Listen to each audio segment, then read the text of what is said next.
Sunday morning, there's a lot of pressure to keep all of you hooked to the talk, because it has to be worth it for you to wake up this early. So as it was mentioned that I'm Dr. Charan. I'm a consultant neuropsychiatrist.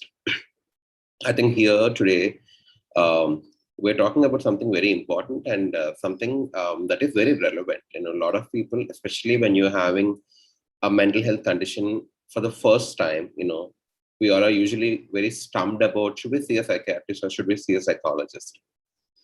There's a lot of questions and doubts about it, and I think people usually Google and check. While she was introducing me, even I tend to Google and see, is it actually a thing? It happens to be, they have like, I think 20 or 30 pages on the Google just to giving information out whether you should see a psychiatrist or a psychologist for a mental health condition. Everywhere it's mentioned that both the doctors will help in treating a mental health condition, but both have a very different approach towards mental health treatment. And some said that I'll actually read it out to you. I think that will be better. So it's one of the most I think most common answer is that, should I see a psychiatrist or a psychologist? So this particular website says that if you want to spend time talking about an issue and working through it one-on-one session, a psychologist might be a good fit for you. But if you are interested in pursuing a psychiatric medication for symptom relief for a mental health disorder, you may want to start by talking with a psychiatrist. This is what is given. So I think I'm not very happy with all these 30 pages, the information that they gave. I believe in psychiatrists and psychologists working hand in hand rather than these both being treatment choices. Well, if you ask me about an allopathy or Ayurveda or homeopathy, that's a treatment choice. So you can't work with all the three branches. But when you talk about psychiatry and psychology, you can't choose. You have to, most of the situations, I think you will have to work with both. But I'll tell you in which situations it's purely psychiatry and which situations it's purely psychology. So I'll get a little medical here. I hope it's not very boring. Anyways, so firstly, understand a little bit about mental health. So mental health, a lot of people think that, it is about what we feel and what we think and what we perceive around in our environment. Our thoughts, feelings, emotions, and behaviors is what, emotions, like I think mentioned. This constitutes for mental health, which is true, but just know that these psychological symptoms doesn't mean they're not, they don't come from your brain. So most of these come from your brain. As I'm talking to you, I'm thinking and talking to you. So the thought is coming from my brain. There's a part of the brain that is dealing with thought. Also my behavior or my emotion, everything is dealt with different areas of the brain, and brain is an intricate organ. It has multiple areas that deals with many functions. If I'm moving my hand like this, a brain is dealing with it. If I'm moving my lips or if I'm articulating my thoughts, even that is dealt by brain. So no surprise that brain is a master organ that controls every other organ of the body, and all the other organs also control brain back in their own little ways. So if I'm here having anxiety, let's just say I have performance anxiety. I'm doing live with all of you, and I'm seeing number being 110. 110 participants are listening to me right now as I speak. So when I look at it, I saw the number 110, and this is obviously registered by my brain, and my brain will start secreting something called as catecholamines. Catecholamines are anxiety hormones. They are produced naturally. It's God's gift for us as a defense mechanism for flight or fight. In situations of in flight or fight. For example, I saw a snake. I know that it could be a poisonous snake and it can harm me. So immediately my brain is sending me signals to either fight my threat or flight, as in run away from the threat. The safest thing would be I don't fight the snake, I run away from it. So these are God's gift or our brain's gift for us to face a threat. But now, if I have an anxiety disorder, seeing 110 participants could be as scary or more than seeing a snake right next to me. Because I have an anxiety disorder where the hormones are produced too much without any regulation or control. So what happens? I'll end up having more number of hormones going to different parts of my brain, telling me it's a threat, it's a threat, it's a threat to my safety. These many people judging me could be threat to my safety. So I'll start having all the symptoms of anxiety that I probably would have when I see a snake. This is an anxiety disorder. It could be performance anxiety, or it could be social anxiety, or there are many other conditions. Because it's produced by the brain, so a lot of people will think that, I'll go to the psychologist and I'll take counseling. But know that, I'll give you another example. Let's just say your body is a vehicle. Your body is a car, your favorite car. You need either petrol or diesel or gas or electricity to run your car. Just like that, our body and brain are, they're run by something called as hormones. Your body is definitely run by hormones, and your brain is definitely run by something called as neurotransmitters. And some of the hormones also run the brain. These neurotransmitters, when they go increased or decreased, they're not at the baseline where they're supposed to be, that can cause a lot of neuropsychiatric or psychiatric or psychological conditions. For example, as simple thing as having hypothyroidism, where your thyroid hormone is produced less. That in turn will reduce the secretion of some of the brain chemicals, resulting in anxiety. Now, why would I prefer a setup where both psychiatrists and psychologists are available is that you go to a psychiatrist first, get evaluated, see if there's a reason for the anxiety, or it's purely psychological. Means there is no hypothyroidism, there is no vitamin D deficiency, there's no B12 deficiency, there's no anemia, there's no PCOD. There are many conditions that cause particular disease in psychiatry. So rule out all those diseases, and then the doctor will send you to a psychologist, clinical psychologist we're talking about, because I work with clinical psychologists, where probably the performance anxiety is coming from maybe the person was bullied as a child, or belittled by the own family members.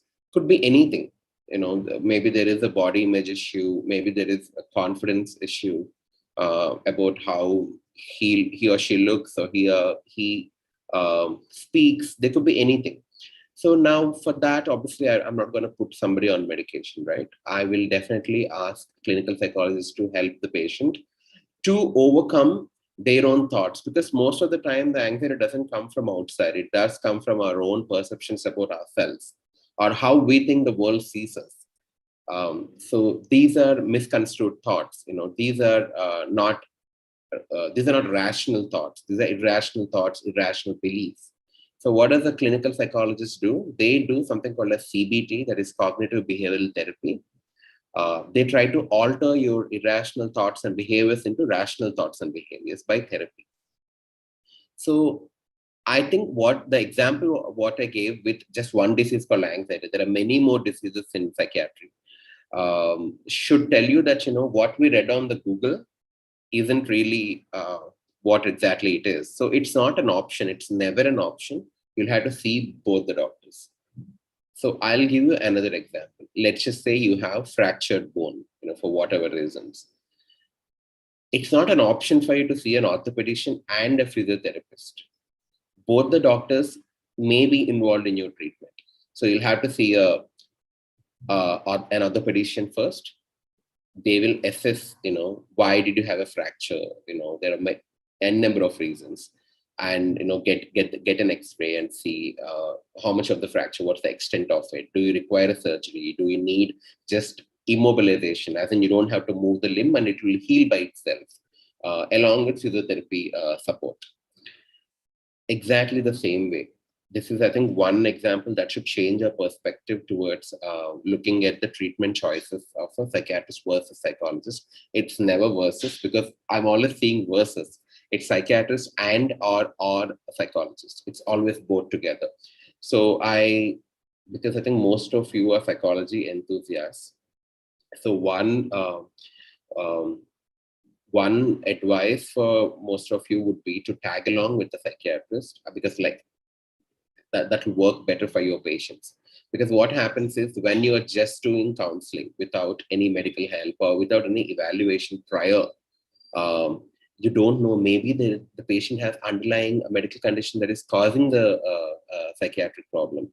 So most of the time, just know that medical conditions, they don't present as physical symptoms. They can present as psychological symptoms also. I'll give you an example where there is this patient, 52-year-old. He's not 50, sorry, 42-year-old patient that I was seeing yesterday. I thought I should present that case in, this particular talk that we are having today. So this particular patient, 42-year-old, he was, he's not a diabetic, not a hypertensive. He's perfectly fine. There's no problem. So he suddenly became very quiet and he was looking very low. He is not interacting with too many people. He's just preferring to keep to himself. Immediately, the family, they didn't want to take to a psychiatrist because they thought, they'll give a lot of unnecessary medications that have side effects, which again is a myth. So they thought, we'll take to a psychologist. And they also had a psychologist in their own gated community complex. And also it's a pandemic, so they thought it'll be easier to go seek somebody in their vicinity than going to a hospital, probably where they might get infected. There's a potential chance. So they went and saw a psychologist. Psychologist started taking a session. Was trying to find out what is the reason why why he is suddenly low. Is there anything that is bothering him? Are there any work stressors? So this was going on. And the patient was responding a little bit in replying to her, because psychologists they do have various techniques to deal with different kinds of patients. So he was responding a little bit. So she said that she didn't suggest to go and see a psychiatrist also. She thought like counseling is going to help, and day one he's responded a little bit, so we can continue with it. So she thought come back in, I think, a week or in 5 days for another session. But what happened that night, the patient deteriorated very bad. So what is happening is um, patient had bleed that is happening inside the brain. So what happens when you have bleed in certain areas of the brain? See, when you have bleed in a particular area called in a frontal area, you tend to not move. So that's the most dramatic change in the patient, where we all tend to immediately run to a emergency room and get them evaluated and see why is the patient not moving. And generally we do a CT or MRI based upon the timeline that they brought the patient, and we see that there's a bleed or there's a clot in this area that helps you move. That is called a stroke. No prizes for guessing. So that's called a stroke, or paralysis we call it. So that can occur. Now here, if the bleed is not happening in this area, it is happening in some areas of the brain that deal with your emotion, behavior, and thought process. Mostly your prefrontal cortex, and there are different areas of the brain. What happens is you don't have physical symptoms, you have psychological symptoms. For example, suddenly the activity becomes too low, the speech becomes less. Sometimes speech may become incoherent also. Because of this, the patient, we didn't lose him. He's in ICU right now. I anyways just saw him and came. He's getting better. But if the family members brought the patient yesterday morning, instead of waiting till night, I think we could have saved a lot on the brain, in the brain. So I think as a psychologist, as a budding psychologist, or as a practicing psychologist, or as an enthusiast, just know that don't see it as a business model in terms of, I'm being very honest here. So don't see like, if I send the patient to psychiatrist, what if patient don't come back? Don't do that. Likewise, as a psychiatrist, I shouldn't think like, if I send the patient to psychologist, what if patient doesn't come back to me? it's not like that. So that's why I tag along with the psychiatrist, form a team. You have to have a core team, just like how other pediatricians have good team with physiotherapists. Different kinds of physiotherapists are there, rehabilitation physiotherapists and sports physiotherapists, etc., etc. Just like that, how psychologists, there are different types of psychologists. Tag along, form a team, and actively get involved in understanding patient care and diagnosing psychiatric problems. And treatment you already know, because that's what they teach in psychology. So I think a group and efficient practice will definitely help. However, there are some situations where it's only psychiatrist or a psychologist. For example, let's just say marital discord or marital disharmony, where which is quite increasing. People are couples in the pandemic, especially. I see that a lot of their interpersonal problems are coming to light. They always have probably marital issues, but now because they're stuck in the same house, they're not having other ways of engaging themselves. So they can't escape from each other. They can't escape from their actual marital problem. They're having to deal with it. While some people are sitting and dealing with it efficiently, where most of them, unfortunately, they're not dealing with it. Especially on top of it, there is the COVID stress and the workload and etc., etc. So now, so I think if the couple come to me, I'm not going to give medicines for both of them. I will send them to a psychologist, where psychologists will help them understand what are the problems between both of them and how to deal with it. So they going to a friend is not going to help, because a friend will like either a husband more or wife more, a little more than others. So it's inevitable that you tend to take sides, and there's going to be a lot of bias while talking to the couple. So as a psychologist, you come very unbiased, you come neutral, you come backed with science of psychology, as in how to deal with interpersonal issues, especially with the couple. So definitely some situations like that, or anger management. Anger management, we usually see if it's medical conditions causing uncontrollable, unprovocable anger. If it's not, usually don't give any medicines. We tend to put them to an anger management course with the psychologists that I work with, so they work with it effectively. And if I talk about anxiety, if I speak about phobia, so specific phobia, for example, I have fear of heights. So definitely you'll need to give both the medicines and therapy also. They do desensitization, systematic desensitization. There are different therapies that are that you do. Or if you talk about alcohol dependence or any other drug dependence, definitely here psychology plays a huge role. But initial part, it's purely psychiatry, where there'll be withdrawal symptoms of the drug that the patient is hooked on to. You tend to give medicines to wean them off the drug and not have any withdrawal symptoms, and also look at other organs, like alcohol means liver, smoking is lungs, and different organs, to see if they have already taken a toll, and help there as well. And after maybe a week, we usually shift them to a de-addiction center, where psychologists take over, and they do motivational counseling, de-addiction counseling, where they actually understand, is the reason for patients' drug abuse just the craving or peer pressure, or there are actually underlying issues in his life to which he is responding, or to which he is coping inadequately by drinking or smoking, or taking any other drugs. So psychologists play a huge role in that as well.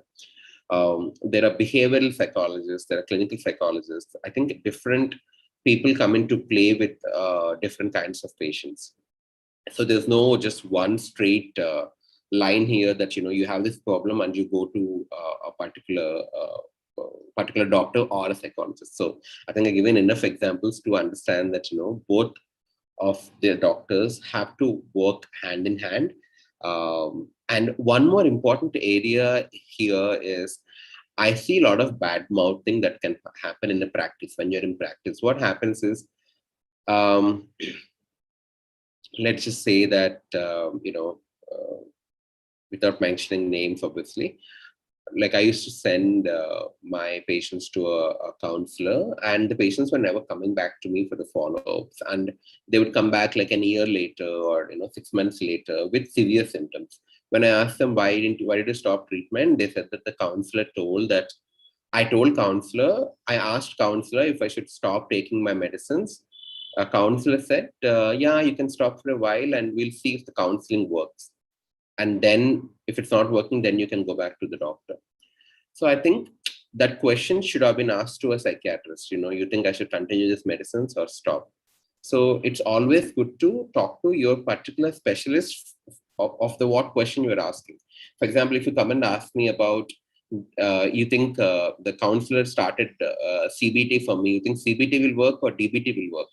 I will never tell neither will work or that will work over this. I'll tell, why don't you talk to your counselor and ask, because she or he had assessed you thoroughly and reached a conclusion of catered a therapy for you, that this designed a therapy in terms of CBT will work over DBT in particular patient, because there's no just one way to one shoe doesn't fit all here in therapy. So you have to always scale your therapy according to the needs of the patients, different needs of the patients. So you should never talk out of your expertise. Like, I shouldn't talk out of my expertise. You shouldn't talk out of your expertise.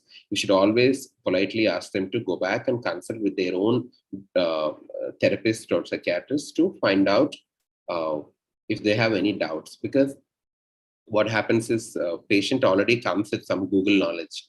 Just know that you are not the first person that patient came to, or I'm not, nor am I. They Google is the first thing they go to, and you and me are probably secondary sources for them of their information, which you should discourage as well again. Yeah, so that's one thing. So always work together with the doctor, just like how I work with psychologists. And second thing is what I just told. Always never clear the doubts that are not in the area of expertise. Always ask them to encourage them to go back. Because I always encourage my patients to take therapy. I tell them that, it doesn't harm you. It'll only benefit you, or it might not do much to you, but it will never harm you. So why not just take a couple of sessions and see if it's working for you? I encourage them, I push them towards therapy, because I myself had issues. I won't say issues. I had clinical depression in the adolescence, and I did take both medications and therapy. So personally and professionally, I strongly advocate everybody about mental health, not just because I'm in the business or the profession, but because it has helped me a lot. So I encourage this kind of practice that goes hand in hand. Now, talking about what kind of psychologists we doctors usually work with. There are industrial psychologists, or people who do psychology as a distance education, all of that. We usually, I don't know about we, I usually work with clinical psychologists who are trained, just like how I am trained in MBBS and MD, who are trained in clinical psychology. That's what I look for. I don't have too much idea about the substreams. I just know the mainstreams of psychology. I think there are many substreams of psychology because it's an ever evolving branch. Also, I think this is the right time for most of you psychology enthusiasts to take up psychology, because we are in need of good psychologists.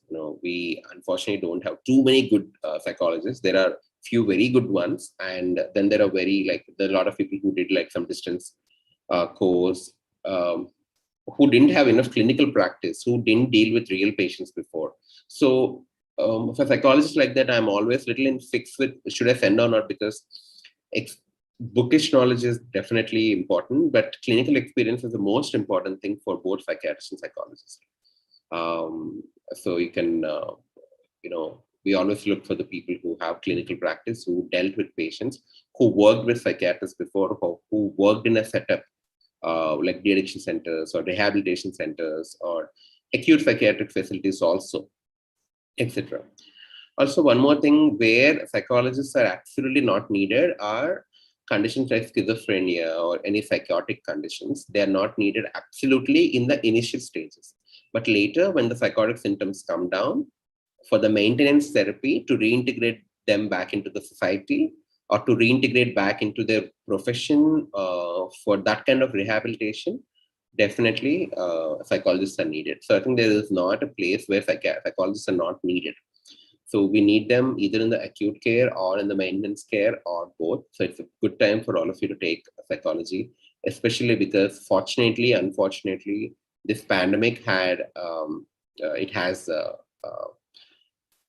it has given everybody a kick in terms of, hey, this is mental health. What you're going through is mental health issue. Um, it took a global pandemic, and not anything else. It's just global pandemic to make us realize the importance of mental health. Now everybody is talking about it. Now it's become the one of those hot talks. But the problem is, I don't know how long this is going to last. But just know that the people who are sensitized to understanding that this is a mental health issue, they will always be smart enough to know that if something goes wrong in their life, it doesn't have to be a pandemic. It can be as simple thing as they got fired from a job. Anything, any stressor around them, they will be sensitized and they'll have the memory that how it felt during a pandemic. I feel the same way. Maybe it's a mental health condition. So maybe I should see a doctor. So, definitely there is more demand than the supply. So I think you all enthusiasts can bridge that gap. Even psychiatrists, there is a lot of demand more than supply, because I think we have only 10,000 or like a little more than that psychologists for the Indian population. I don't even have to mention what's our population count, So with the mental health issues that we have, we need more doctors and more counselors, more credible doctors and credible counselors to help people. So I think that's my small half an hour talk. I would prefer taking questions more than just speaking. So I think we can cater to what people have on their mind. Can we have somebody who is moderating?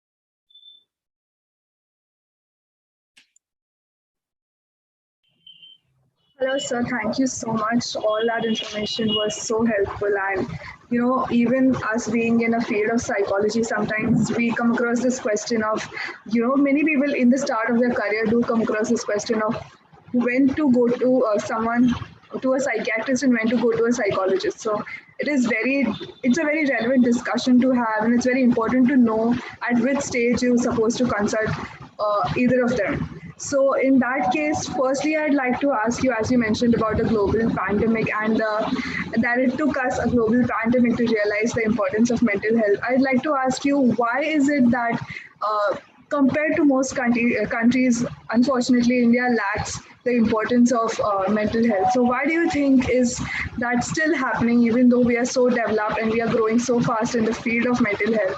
It actually takes us a mental health emergency. Like if I mentioned last year's Sushant Singh case, people got so, they become attentive towards these things. So only these things make us focus on something like that. So why do you think that happens, and why is it that at the other times we completely ignore it?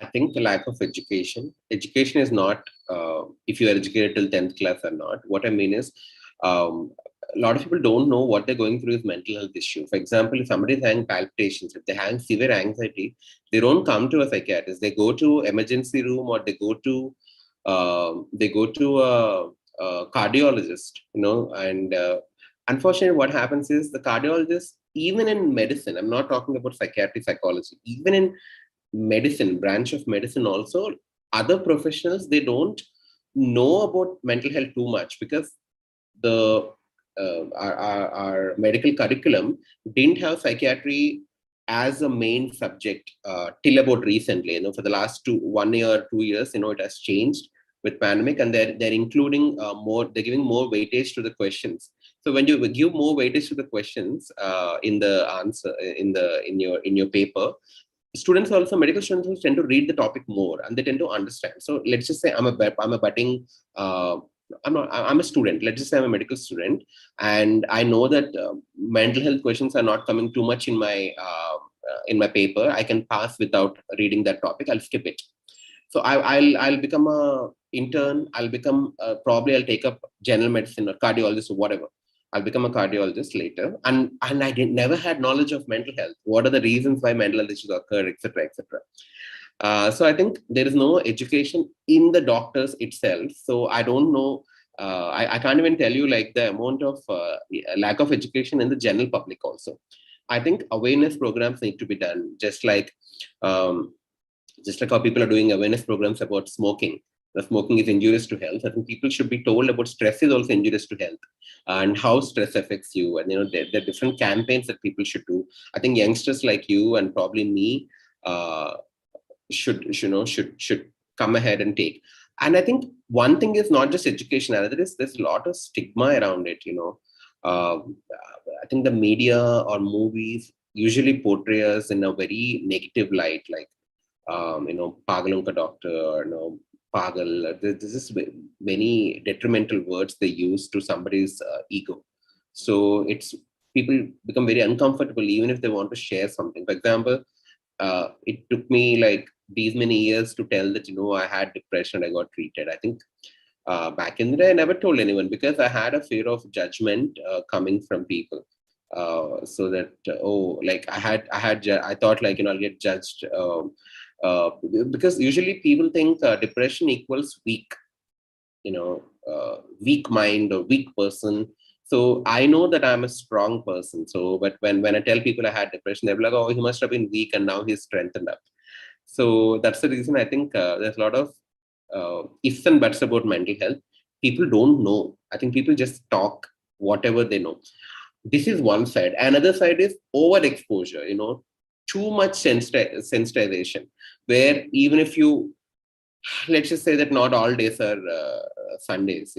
Some days I wake up and I feel little anxious, or let's just say I have that exam, or I'm worried about calling my relationship off because of I'm not happy in it, or whatever. These are general things that happens in one's life. And people who are oversensitive to mental health also, they tend to say that I have OCD, I have depression, I have anxiety. I think there is no right balance in our country, especially in our country. Either we are glamorizing it and glorifying it, or dramatizing mental health conditions, or we are all hush hush, like it's always behind closed doors, and like no one should know, etc. I did a study recently that said that the biggest pain that parents can that anybody have is when you lose a child, not when you lose a parent, not when you lose a friend, not when you lose a lover, not when you lose a spouse or a pet or whatever. The biggest pain is when you lose a child. Bigger pain than that is when you lose a child to suicide. I understand the emotional aspect of it, that in these people, when I took an interview of why is it more painful, is it because like you think you could have saved from suicide, you think you didn't know your child is going through something. 33% of them said that I don't want everybody to know that he's committed suicide. So I'm okay people knowing that he had an accident, or whatever other sources of death, not the suicide. I think there is stigma even in the death of secondary to a mental health condition. So I think that's partly I have answered. Otherwise, I can talk for 1 hour about why is it ignored. Please, sir. So there is a question which asks how to deal with the stigma surrounding mental health as a person suffers from clinical depression. I think open conversations and educating them again, because when I told people, like I didn't become psychiatrist to tell that. I told back in medical school only to my friends that, oh, I had depression. I should be very careful. I shouldn't get stressed too much. So I'm going to take everything easy in my life. So I'm going to be okay, because doctor told me there is a recurrence of depression. There's a chance of recurrence. So I always tend to, actually, that changed my life, for better. I started feeling very good because now I put myself first in terms of like, oh, okay, this is affecting me, I will go away from it. Because now I know my priorities. I know that, I'm not going to take too much load. I mean, stress is constant considering I'm a doctor, and I'm constantly working. That I can't avoid. That's my bread and butter. But otherwise, let's just say that, I have a toxic friend who is belittling me and making me feel. I don't have a toxic friend, but I'm just giving an example. I tend to cut them off. A lot of us, we don't do these things. We tend to beat ourselves up and, push ourselves till the last ounce of energy and patience left in us. I don't do that. So So when told my friends that I had this condition, they told me, why are you telling in front of all of them? Why don't you tell me in person? Don't tell to people. They'll think you're a weak person. They'll think that you can't do MBBS. I said, like, strong or weak, you're talking about what? Physical strength, mental strength. There's nothing called as mental strength. They say that people who are sensitive to emotions are very weak. That's not true at all. Everybody has different level of sensitivity of what affects them, what doesn't affect them. So I think, again, how to deal with stigma by openly having a conversation without dramatizing it or getting argumentative. Just know that when you tell people, when they pass some comments as weak, etc., don't get offended. I think they are coming from a place of ignorance. I think they don't know any better. So instead of feeling attacked, first of all, don't feel attacked. I think stigma is not just in the society, it is there within you also. If you also feel like, it's offensive to talk about it, and when someone slightly talks in demeaning way, you get so offended and argumentative. Don't do that. People don't know. Educate them a little bit. So I told people, no, doctor told me that apparently serotonin levels have gone down, and that's why I felt low. And I also had a stressor that pushed it. Probably I had a family history also. Back in the day, who knows about mental health conditions? People just thought, like, get up and move on. So I told them, and they're like, oh, okay. So they also got educated a little bit, being a first or second year MBBS student. So I think that's how you break the stigma. Yes. Okay. So there is this other question. If anyone is having anxiety, depression, or stress during pregnancy, is there any chance that it will pass on to the kids? So stress is not a disease, so it won't be passed on at all. So anxiety and depression definitely are genetic. So they're not absolutely genetic conditions in terms of if your parents have it, you definitely get it. So most of the psychiatric conditions, they have strong genetic incidence. So if your parents have it, there's a good chance you might get it.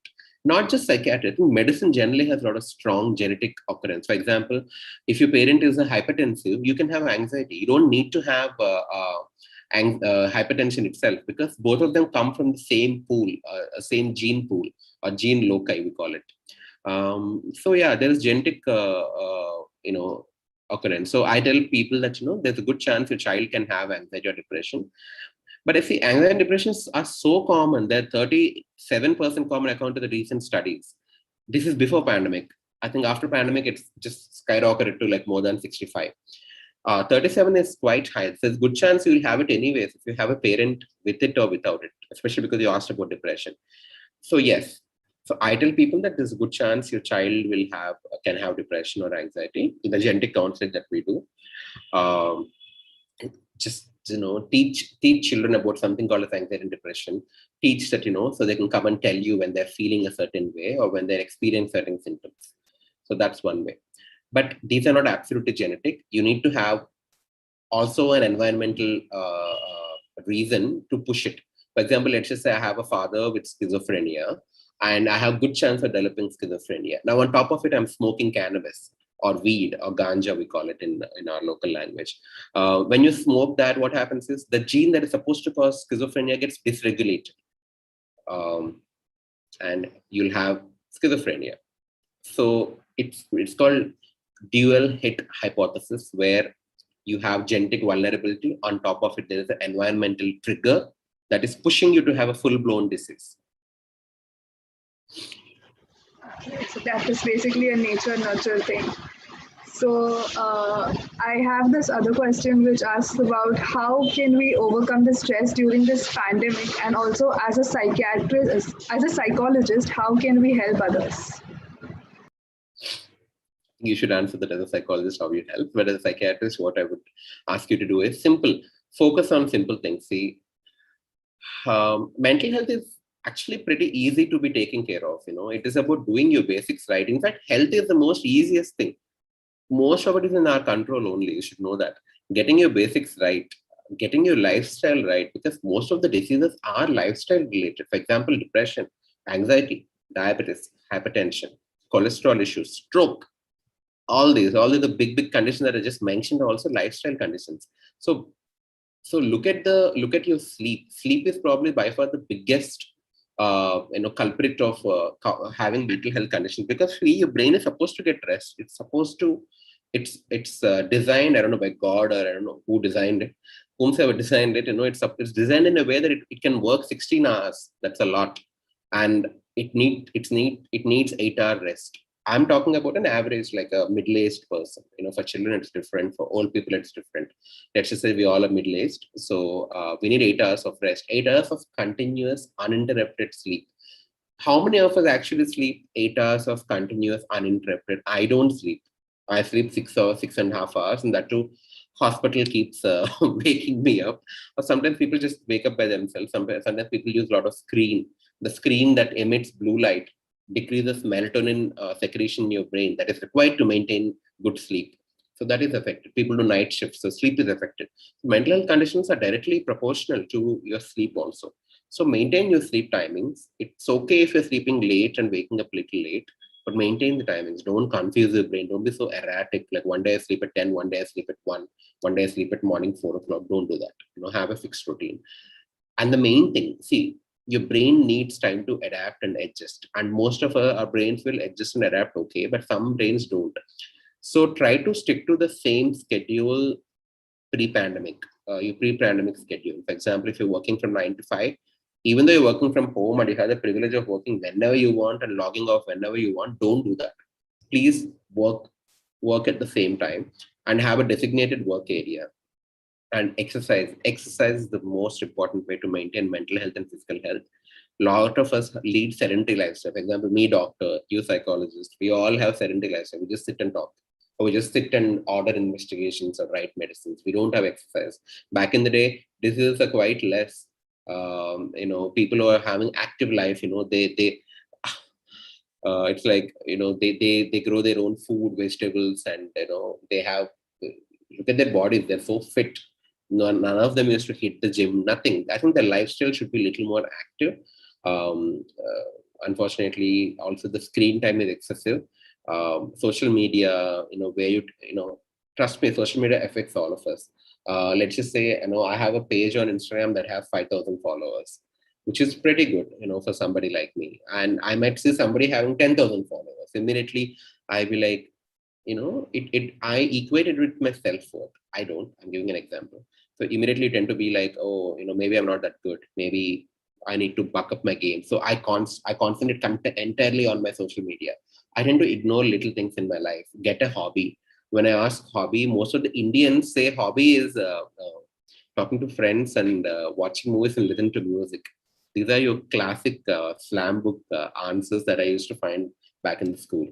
Hobby is something that is creative, that helps you express yourself. For example, I paint a lot. My mother does gardening. That's a hobby.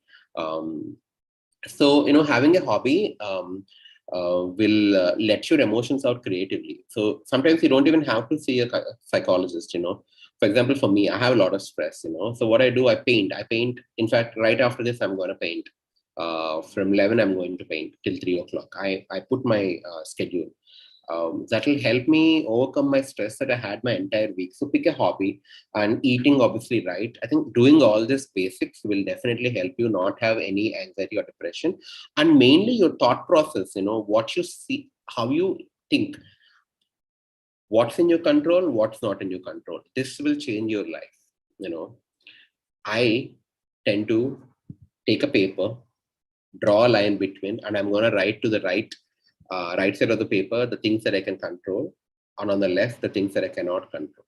When I see it, it gives me little idea to my brain that okay, most of the things that I've been worrying are the ones that I can't control. They're out of my vicinity of my locus of control. So I'm going to ignore them. Me, dramatically, what I do, I tear off the left side of the page, and I I shred them and I throw those papers. So that will give me little relief that I let go of all that unnecessary baggage. I think doing little maneuvers like this, having a gratitude journal in the morning, writing things that you're grateful for. Dr. Ira, who is a speaker today, I think even she vouches for gratitude journaling. Most of us, we write the gratitude journaling. I'm blessed that I have a job. I'm blessed to have a shelter. I'm blessed to have food. These we take for granted. We always hunt for bigger things and better things, and we forget the basic things. All this will take a toll on one's emotional health and cause anxiety and depression. So yeah, I think doing these simple things can definitely help you. That's very correct, because hobbies and doing something that deviates you from what you actually do is very important. So there is this other question. There are actually a lot of questions on the lines of overthinking, because we have a crowd which is mostly teenagers to 20s and 30s, and in this time people really do a lot of overthinking about some irrelevant stuff sometimes. So the question basically is how to deal with overthinking, and if I add to it, is overthinking a result of something that when you don't have a goal or something like that, you tend to overthink more about the stuffs that are not really even relevant in your life sometimes? No, I think overthinking. See, first of all, there is nothing called as overthinking. Overthinking is a very subjective word. I can say you have fever because I know the cutoff value that 101 is a fever. 98.3 is not temperature. But thinking is very subjective. I might be thinking I'm overthinking, but you might think like, oh, you just think 1 hour a day. I think 10 hours a day. So overthinking is a very subjective thing. But yes, like you said, adolescence and teenage, I think it's a phase where we all are forming an identity. We are trying to explore our interests, our sexuality, our passion, our careers, our friends, or things that we like, things we don't like. We're forming a personality. So there will be a lot of self-doubt at every step. Do I like this guy? Do I like this girl? Do I like this course that I picked? Do I like this food? Do I like this music? Also there is a lot of sense of we tend to mock. We tend to let's just say you have a celebrity that you like, or you heard someone speak and you are in absolute awe of them, and you tend to become like them, you tend to speak like them. So you're always it's a period where you're forming your identity and you're exploring yourself. So self-doubt will definitely arise. So I think overthinking will be there. Just know that it's okay, but it's okay to overthink. But if you think the overthinking is causing you anxiety, or it's making you feel very low and upset and not good about yourself, that's when you know that, okay, you know what, this is affecting me. Doing something is not wrong, but understanding that doing this is affecting me, that is when you need to stop it. I think simple tips would be for, like what I did in my teenage was, I took a printout of the stop signal that we see, or usually like the stop that says with the red color in my room. So whenever I have anxious thoughts, I go and sit there. I just look at the stop, and I just look at it, because when you look at it, right, it sends a lot of signals to the brain to stop. So that is one thing that helps me. Or I immediately paint. So I divert my mind. You don't have to escape from your thoughts. You have to divert them into something constructive. Simple thing for you would be to write down your thoughts. If you have 10 thoughts, you might have 100 thoughts, but identify the predominant recurring thoughts and write them down and arrange them in the order of priority and see if they have solution or not. It just takes, do it once a week. Like every Sunday morning, you just do it for half an hour. Okay, I'm worried about this. I'm worried about that. I'm worried about this. So what is the solution for this? Again, go back to locus of control. Okay, is this in my control? Can I change this? I can't. So let go of it. Letting go is the biggest gift in teenage. You have to learn to let go, because you all are very sensitive in terms of, you think that the relationship that you have right now is going to be a permanent one. The marks that you're scoring in your exams is, defines your self-worth and the person that you are. They don't. When you become my age, that is around 30, your teenage will look like, oh, what was it doing? What was it thinking? The person that you are right now may not be the person that, mostly you're not going to be the same person when you grow, when you become 30. And I hope you won't be, because you're supposed to evolve as a person. You're supposed to change for better. Surround yourself with positive people, not unrealistically positive, that they only see happiness in everything. No, people who are practical, people who are motivating, people who like you for yourself. Find those people and form friendships that will nourish you through mentally and physically throughout the life. So I think things like that. So it's okay to overthink, but just know that when this overthinking is affecting you, so it's not a bad idea for you to see a psychologist. If you're having too many doubts. Also, don't take yourself too seriously.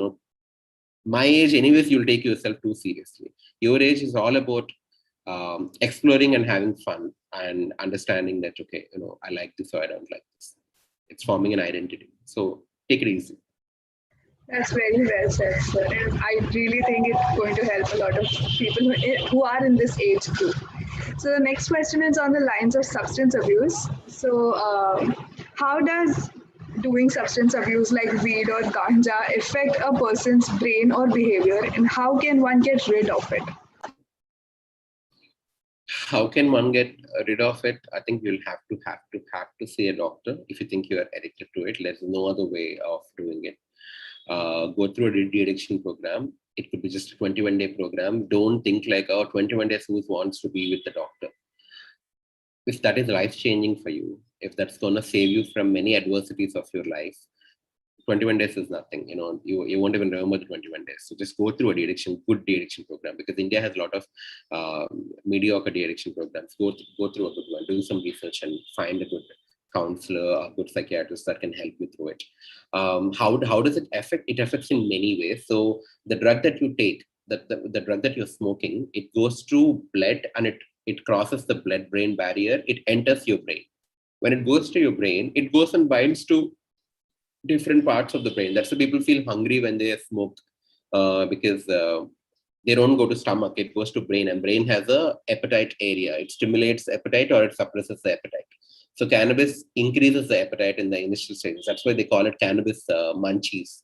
People keep eating so much once they smoke up. But just know that if that is happening, that it can do anything else. But once it has reached the brain, it can go to any areas and it can affect it. So it goes to the areas where you're supposed to maintain your attention and concentration. So it does take a toll on your academic performance, or any task that require attention. Literally every task in your life requires attention, active attention or passive attention. So that will happen. Amotivational syndrome occurs because the area of the brain that is supposed to maintain motivation gets suppressed with cannabis. So what happens is you don't find motivation in anything. You just live like, they say that hippies and free souls and all of that. That's all not correct. That's a myth.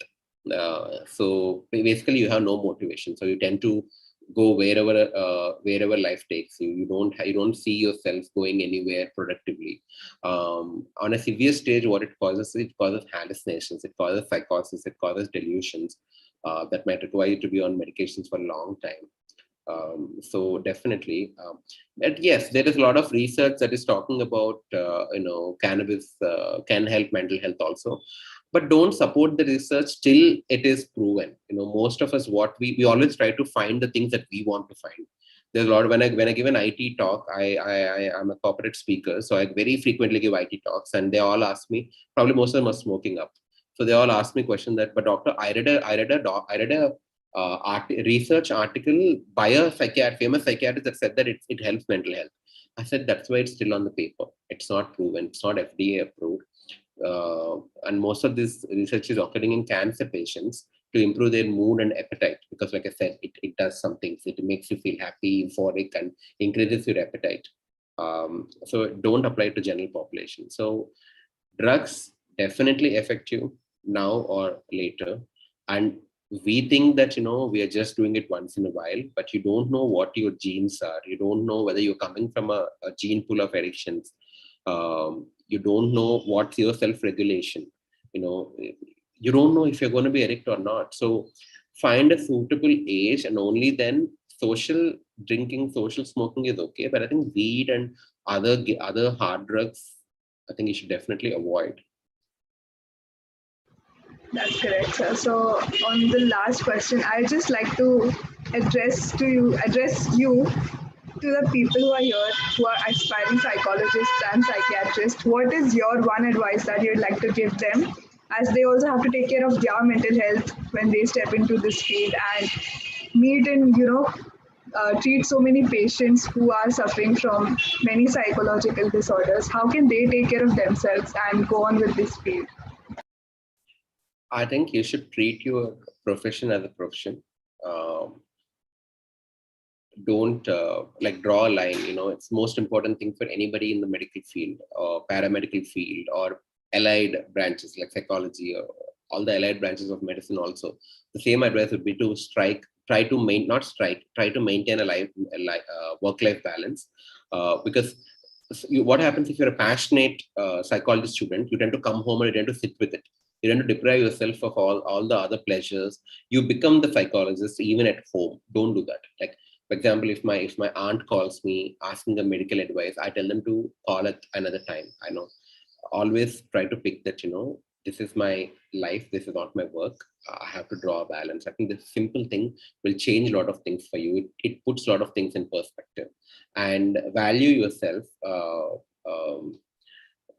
Don't be the, if you're a counselor, this, my psychologist tells me that it gets very annoying that if I go to a party, or if she goes to like anywhere, like any to play a sport, everybody is like, okay, hey, like their friends or acquaintances or people who are living in the same community, they tell that, hey, I need to talk to you, I'm going through something.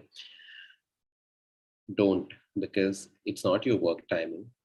I know we are supposed to help people in your work time, because you're supposed to take care of yourself, and too much of all of this also can affect our mental health. It does take a toll. For example, if today somebody asked me to talk about psychiatry, I wouldn't have spoke. I would have said that it's my Sunday, I need break from it. But because it's a topic that is very like information based and knowledge based, I think I didn't mind speaking. So draw a line, maintain work-life balance. Don't take yourself too seriously. Your job is only your job. It's not you. So you're only a psychologist, and that's just a part of you. It's not your entire purpose of life. There are many other things about it. Like I'm a photographer. I'm an artist. I'm a dancer. Like I do hip hop. I am trained in it. So I have many attributes to it. Yes, one of the biggest attributes is that I'm a doctor, but that's not the only thing that defines me. So maintain work-life balance and don't take yourself too seriously, and treat job as job. That's great, sir. It's great to know that you're so multi-talented. And thank you for addressing all of us here this morning. And we wish you all the best for your future endeavors. And